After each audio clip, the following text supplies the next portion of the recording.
NCR समेत पूरे देश में किसानों की पराली अब प्रदूषण की वजह नहीं बनेगी, बल्कि पराली के जरिए कई ऐसे सामान बनाए जा सकेंगे जो लोगों की जिंदगी में रोजाना इस्तेमाल होते हों। इसकी पहल लखनऊ के रोबोटिक साइंटिस्ट और ड्रोन मैन ऑफ इंडिया मिलन राज ने कर दी है। उनकी ओर से ऐसे रोबोट बनाए जा रहे हैं जो पराली के जरिए घर के सामानों को बनाएंगे। रोबोटिक साइंटिस्ट मिलन राज ने बताया कि पराली की वजह से हरियाणा, पंजाब और दिल्ली एनसीआर में ज्यादा प्रदूषण होते हैं।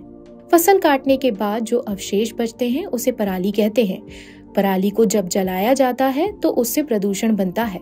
उन्होंने बताया कि उनकी ओर से कई ऐसे रोबोट बनाए जा रहे हैं जो पराली का सही इस्तेमाल करेंगे। पराली का सही इस्तेमाल होने से किसान उसे जलाएंगे ही नहीं और लोगों को प्रदूषण से मुक्ति भी मिलेगी। मिलन ने बताया कि हर क्षेत्र का किसान अलग अलग होता है। ऐसे में जो गरीब किसान होंगे उनको पराली खरीद कर उसकी ज्यादा कीमत दी जाएगी, जबकि जो आर्थिक रूप से मजबूत किसान होंगे उनसे पराली कम कीमत पर खरीदी जाएगी। लेकिन इस स्थिति में दोनों ही किसान को फायदा ही होगा। उन्होंने बताया कि पेटेंट को फाइनल कर दिया गया है। बड़ी संख्या में रोबोट तैयार किए जा रहे हैं।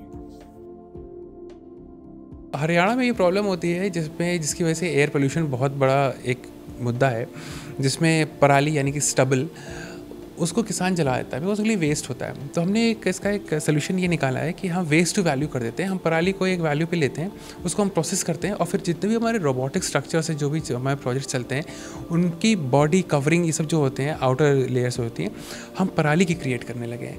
तो इससे हमारी दो चीज़ें सॉल्व हुई। पहला सबसे बड़ी चीज़ हो जाएगी कि दिल्ली का जो एयर पोल्यूशन जो हम सुनते रहते थे, जिसमें ऑड इवन फिर गाड़ियाँ चलेंगी, स्कूल्स बंद, कॉलेजेस बंद, ये भी एक बहुत बड़ा डैमेज है सोसाइटी को भी, इकोनॉमी को भी, हर तरह से। ये चीज़ टैकल कर लेंगे। दूसरा, हम लोग जो वेस्ट जिसको हम लोग समझते थे कि पराली तो जला दी और कोई तरीका ही नहीं है, आज उसकी वैल्यू डिफाइन हो रही है। तो किसान भी उसको ठीक से प्रिजर्व करके रखता है कि नहीं इसकी कीमत है। तो हर तरह से विन विन सिचुएशन है। फार्मर भी खुश हो रहा है, वातावरण भी खुश हो रहा है, और जितने भी सिटीजन हैं इस प्रॉब्लम से वो लोग टैकल कर ले रहे हैं। तो फिर मैं वही कहूँगा कि विज्ञान में इतनी शक्ति है, साइंस एंड टेक्नोलॉजी इतनी पावरफुल है कि आप कोई भी तरह का प्रॉब्लम स्टेटमेंट अपने देश के लिए, अपने देशवासियों के लिए सोल्यूशन निकाल सकते हैं। पराली कितने में परचेज की जाएगी? इसकी एक वैल्यू अलग अलग सेक्टर से हम लोग सेट करते हैं, किस तरह का प्रोजेक्ट है उस तरह से सेट करते हैं।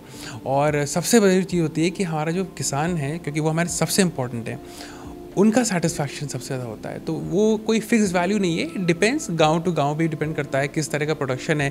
कभी कभी क्या होता है कि बहुत अच्छे इकोनॉमी, लाइक कहते हैं ना, फाइनेंशियली साउंड फार्मर्स होते हैं, जिनके पास पैसे अच्छे खासे होते हैं, तो वो उनके लिए तो वैल्यू का ज़्यादा नहीं रहता, बट वो कहते हैं ठीक है, पर्पस अच्छा है, आपका इरादा, इंटेंशन बहुत अच्छा है, तो आप इसको जितना भी आपको ले लीजिए। पर हम जहाँ ये देखते हैं कि किसान है जो स्ट्रगल कर रहे हैं फाइनेंस से, उनको हम वैल्यू ज़्यादा देते हैं। तो एक बैलेंस मेंटेन रखना पड़ता है। तो क्योंकि 5 उंगलियां बराबर नहीं होती हैं, बट पांचों बहुत ज़रूरी होती हैं। जी सर, ये कब तक हो जाएगा? ये वाला सिस्टम कब तक लागू होगा? ये हमने रोबोट्स बनाने शुरू कर दिए हैं और इसको मास प्रोडक्शन में, इवन इस चीज़ को हमने पेटेंट भी फाइल कर दिया है पूरे प्रोसेसिंग को, और मास प्रोडक्शन में हम जल्दी आएंगे और आपको फिर नेक्स्ट टाइम से शायद हर चीज़ पराली की बनी हुई दिखेगी।